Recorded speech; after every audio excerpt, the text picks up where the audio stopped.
मैं Manish Kumar cross business boundary में आपका स्वागत करता हूं। इनकम टैक्स लायबिलिटी ये हमेशा एक परेशानी का सबब है। और ये परेशानी का सबब उस समय और बढ़ जाता है जब 31 मार्च खत्म होने को है, क्योंकि 31 मार्च के बाद आपको करना पड़ता है इनकम टैक्स रिटर्न फाइल, जहां पर आपके सामने आती है दुविधा। क्योंकि आज रिटर्न भरने से पहले आपको चूज करना होता है कि आप अपने इनकम को ओल्ड टैक्स रिसीव में फाइल करें या न्यू टैक्स रिसीव में फाइल करें, जहां पर आप कुछ टैक्स का बचत कर सकते हैं। तो एक दुविधा कि टैक्स मुझे देना है, दूसरा दुविधा कि मुझे किस रिसीव में टैक्स रिटर्न फाइल करना है। तो ये जो दो परेशानी का सबब है, हम इसे समाधान करेंगे कि कौन सा ऑप्शन आप चूज करें और अपने आप को रिलैक्स महसूस करें।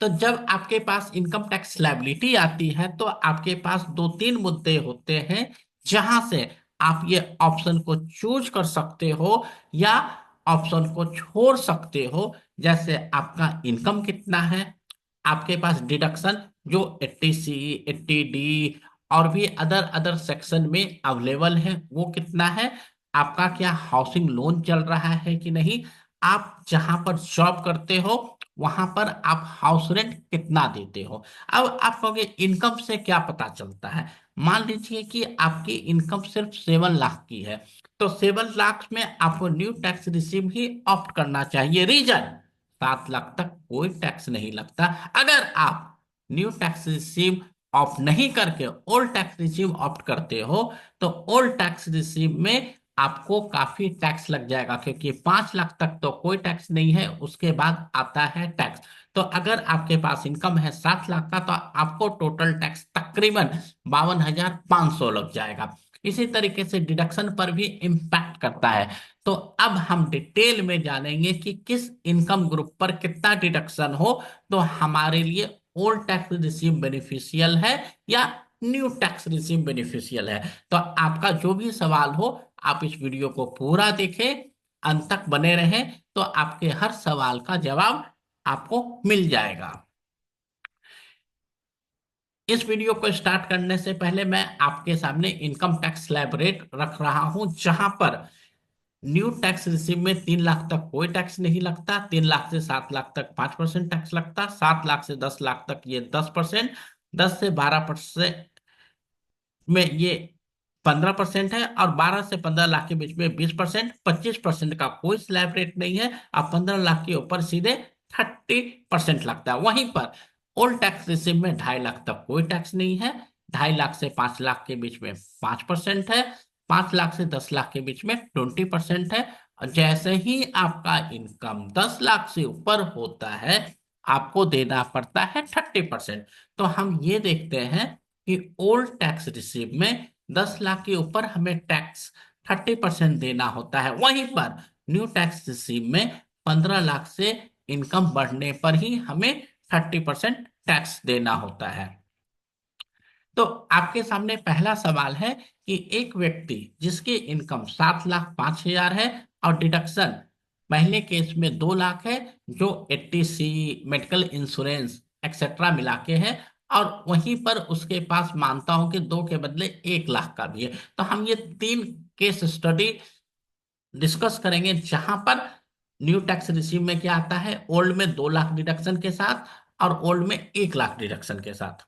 तो जब हम न्यू टैक्स रिजीम में जाते हैं तो इसकी इनकम है 7,75,000 का स्टैंडर्ड डिडक्शन मिलता है। तो अब इसका नेट इनकम आ जाता है 6,75,000। और आपको पता है न्यू टैक्स रिसीम में रिवेट लगने के कारण 7 लाख तक कोई टैक्स नहीं है।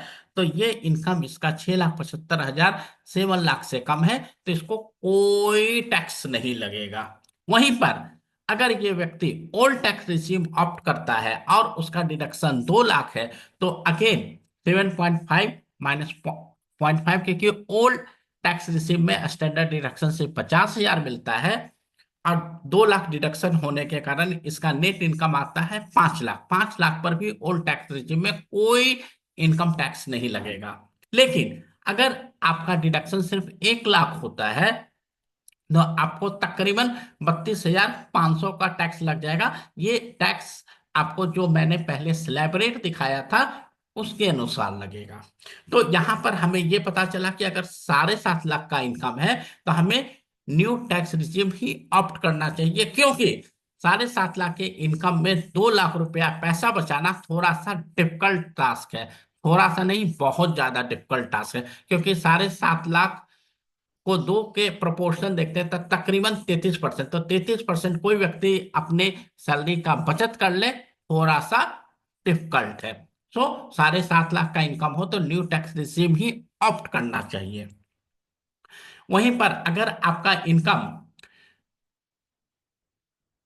10,50,000 है और डिडक्शन एक केस में 3 लाख मानते हैं तो दूसरे केस में 1.5 लाख, तो हम तीनों सिनेरियो में देखेंगे। ओल्ड टैक्स रिसीव में 10,50 में से 75,000 माइनस होने के बाद आपका नेट इनकम आएगा 9,75,000, जहां पर आपको टैक्स लगेगा 47,500। ओल्ड टैक्स रिसीव में जहां पर आपको 3 लाख का डिडक्शन मिल रहा है तो टोटल नेट इनकम आपका 7 लाख है, और 7 लाख पर आपको टैक्स लगेगा 52,500। और अगर आपका डिडक्शन 3 लाख की जगह पर 1.5 लाख है तो आपका नेट इनकम आ जाएगा 8,50,000, और यहां पर आपको तकरीबन टैक्स लगेगा 82,500।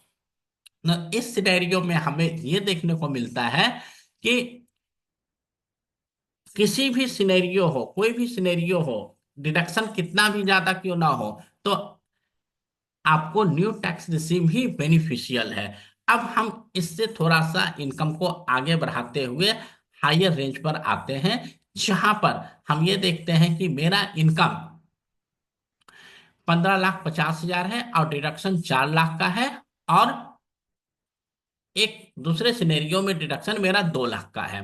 तो इस केस में न्यू टैक्स रिजीम में मेरा जो टैक्स लगेगा तकरीबन 1,35,000 का। ओल्ड टैक्स रिसीव में मुझे लगेगा टैक्स 1,42,000 का। और उसी ओल्ड टैक्स रिसीव में अगर मेरा डिडक्शन मात्र 2 लाख है तो मुझे टैक्स लगने वाला है 2,02,500। इट मीन्स इस सिनेरियो में भी मुझे न्यू टैक्स रिसीव में ही बेनिफिट मिलने को है। और एक लास्ट एग्जांपल में मैं आपसे बात करूंगा जहां पर सैलरी इनकम 20,05,000 है, और एक सिनेरियो में डिडक्शन हमने 4 लाख माना है और 2 लाख माना है। तो न्यू टैक्स रिसीव में ये जो टैक्स होगा तकरीबन 2,82,500 लगेगा। मैं यहाँ पर कोई सरचार्ज और एजुकेशन के सेस के बारे में बात नहीं कर रहा हूँ।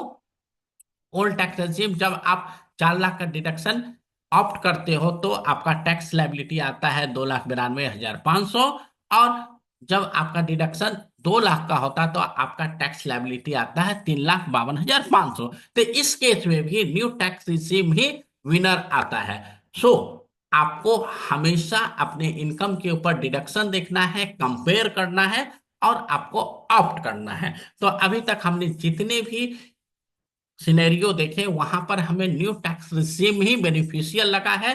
तो आप हमेशा दोनों टैक्स रिजीम को कंपेयर करें और try to go new tax regime जहां पर आपको थोड़ा सा भी सही लेकिन टैक्स का बचत होगा।